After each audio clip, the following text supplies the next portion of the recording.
I want to talk a little bit about auditions, because obviously many of you will have been to many, many auditions in your life, and you probably will go to many more.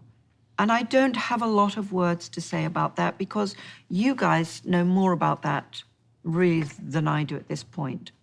I know that you're often given sides, so you don't really know the whole story, and that's a big challenge for an actor. But I know that you understand, you have a sense of who the character is, and I know that you will often go, in a sense, in a form of the costume that you think this character would wear. And that's a good thing, because I think the people auditioning you have to make very quick decisions.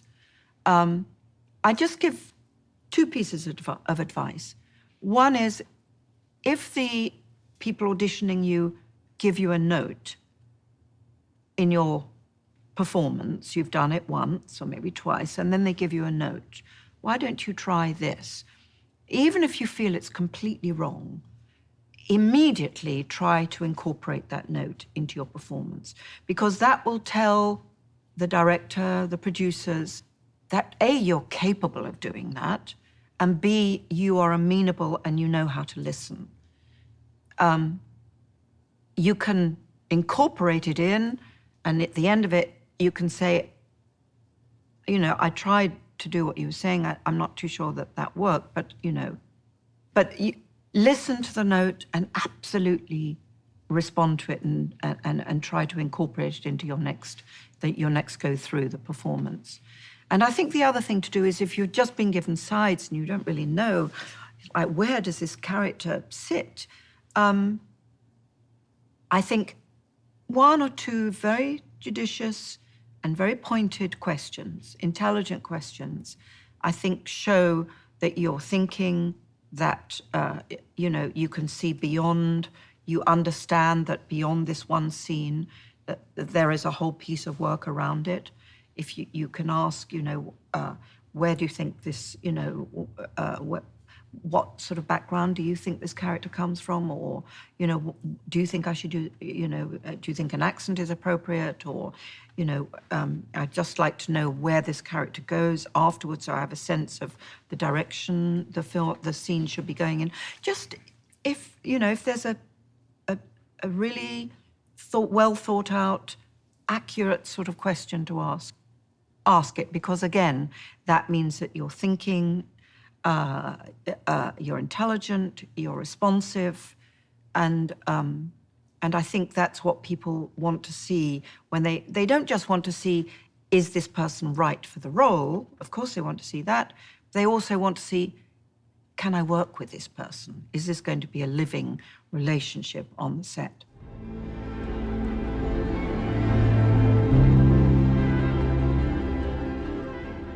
I'm going to share something with you which I really shouldn't, because it reveals how venal I am and what a terrible person I am.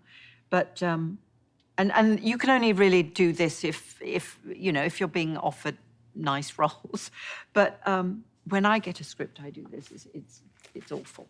To see, they always tell you, not always, but they often tell you, oh, it's a great role. It's not on the page, but it needs an actress like you to do it, and it will be fantastic. And I always go, okay, let's see. And so when I'm given a script nowadays, I never look at the front of it.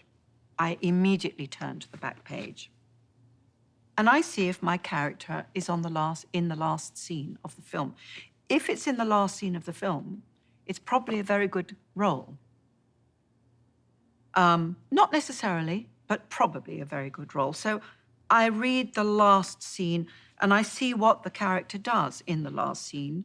And if they're very present in the last scene, as opposed to just a person off camera basically saying, did you remember to bring the ball with you?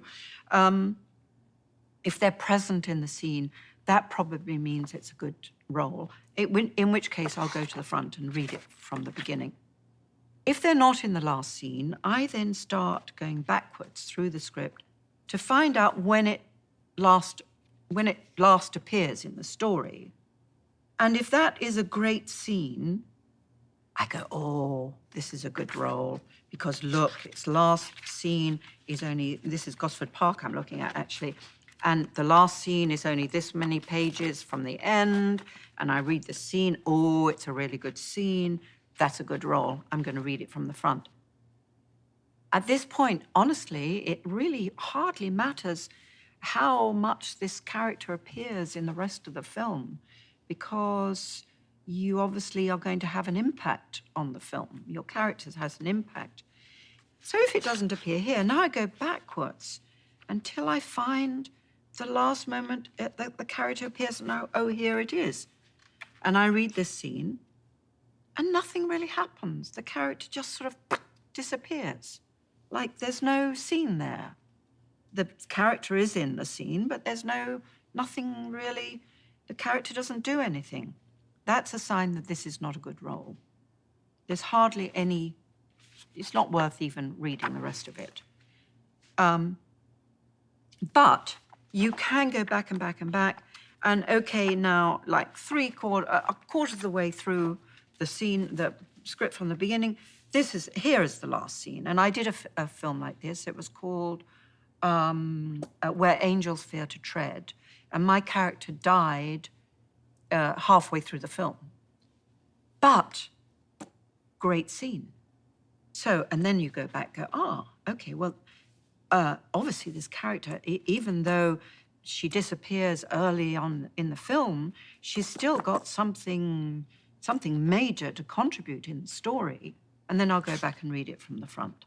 So, but that's a terrible thing, but that's what I do. And you know what? It works every time. It's funny. It does.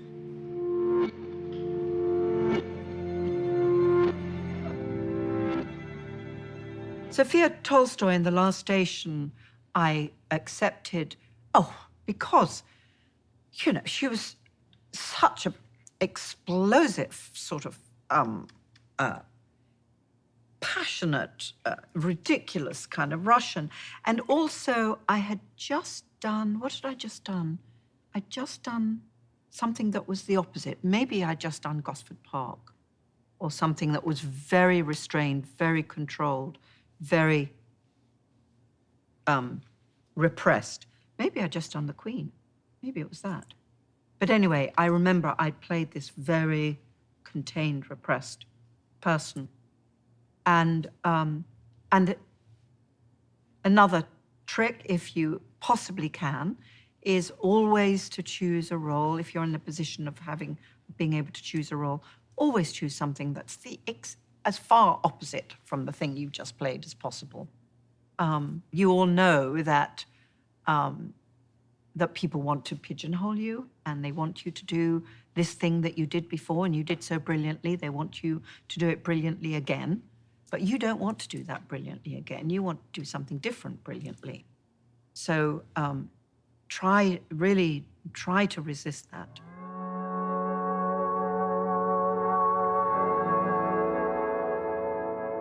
First of all, be grateful that you're being asked to do anything.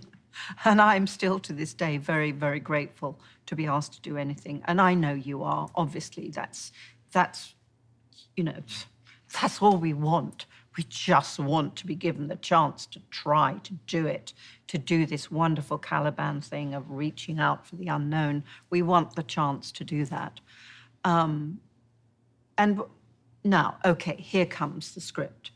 And as you travel through your, hopefully your career, you will find that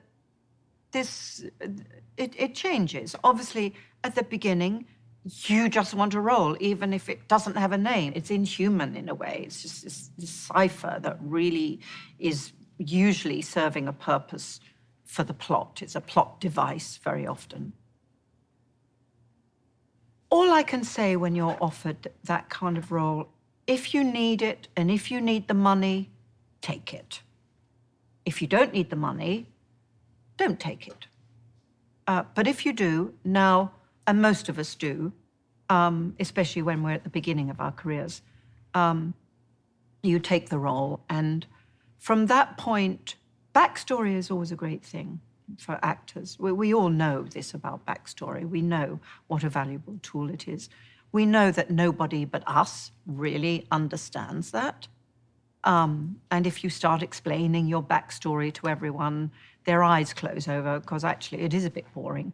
But to you, it's essential. It's absolutely essential. So at least you can enjoy the process of playing that role on the set on that day. You know, bring that whole backstory with you and just play it for all you're worth.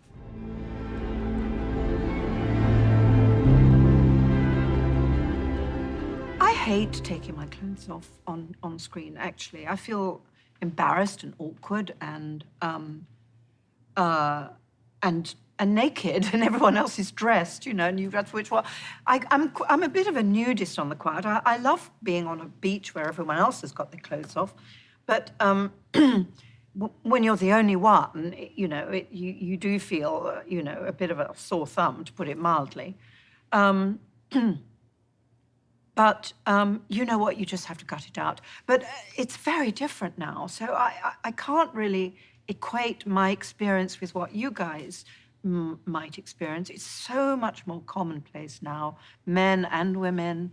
In those days, men never took their clothes off, and now they absolutely do.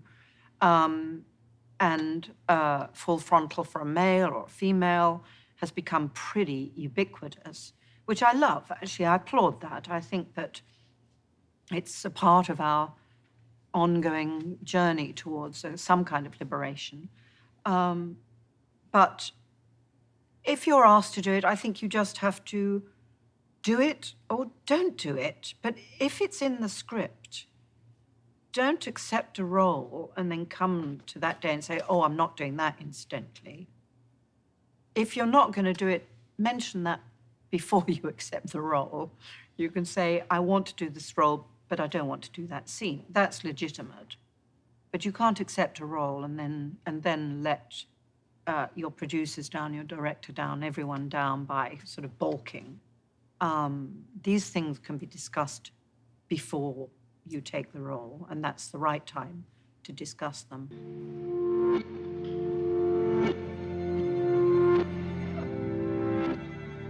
Luckily, as I moved on through my career and through my life, the world around me changed, and it obviously has changed substantially since I was, you know, in my early 20s. And especially it's changed in relation to how women are perceived in the world of drama. I think that I was very unlucky in that in my, you know, when, if you like, I was at the height of my energy and I'd learned how to become an actress, so I'm talking about myself in my 30s. You know, was a very, very dull and repressive, if you like, era for women in film. But later on, now we're getting into the 90s, the whole concept of women playing roles that were originally written for men started becoming a reality. It was a joke before. It was an absolute joke. And it's hard to battle with what's a joke, honestly. It's easy to say, oh, but why didn't you do this or do that? It's very, very difficult when the culture is against you. The first time I understood what was possible was I was privileged enough to read the script of Alien. I was up for a role in it, which I didn't get, sadly. But I was privileged to read the original script, Ridley Scott's script of Alien. And it was brilliant because the way it was written, all of the characters had names like Ripley or, I don't know, Tarn, or they had these weird names that could be male or female. There was not a single direction in the script that said whether this was a man or a woman. It didn't say Ripley is a tall, athletic, you know, woman with a fierce determination in her eyes, that sort of stage direction, which you often get, so annoying.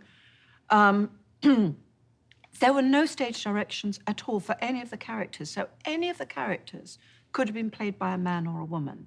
And that was such a liberating idea for me. I had never thought of that before, thought that that was possible. And there it was, laid out for me in this wonderful script of Alien. And from that moment on, it really transformed my thinking about who could play what and why, you know. And Alien was quite a long time ago, and it's taken us all, and especially the world of producers and writers and directors, to catch up, and indeed the audience to catch up. But I have had the privilege fairly recently of playing 2 roles that were written for men, obviously primarily Prospero, although I'm convinced that if women had been actors in Shakespeare's days, they weren't allowed to act, only men acted. I think he would have written The Tempest for a woman, because I think the relationship between Prospera and Miranda, the daughter, is a very female relationship. And then I did a film called Eye in the Sky, where the role originally was written for a man. But again, it was that kind of role which absolutely could flip very easily without changing any stage directions, any lines. Likewise, The Tempest, incidentally, you just had to change a little bit of the backstory. But otherwise, very few of the lines of The Tempest had to be changed. And now I think we've moved even further on from that, where Glenda Jackson can play King Lear. I think she played it as King Lear, not as Queen Lear. So I think our whole understanding of gender, race is, you know, we've had a Black Henry V, and you know, a Black Hamlet. That whole understanding is absolutely crumbling, which I think is fantastic, because drama should always, levitate itself above, supersede those kinds of limiting, repressive concepts of what is a man, what is a woman, what is an Indian, what is a Chinese person, you know, roles should be open for everyone. I had a terrible experience when I was, it wasn't terrible, but it was a deeply uncomfortable experience.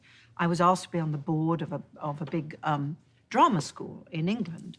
And I heard this guy say, one of the old guys who was on this board, he said, and here you can see what Black actors were up against for so many years. He said, we can't give many places to Black people because, after all, how many roles are there for them?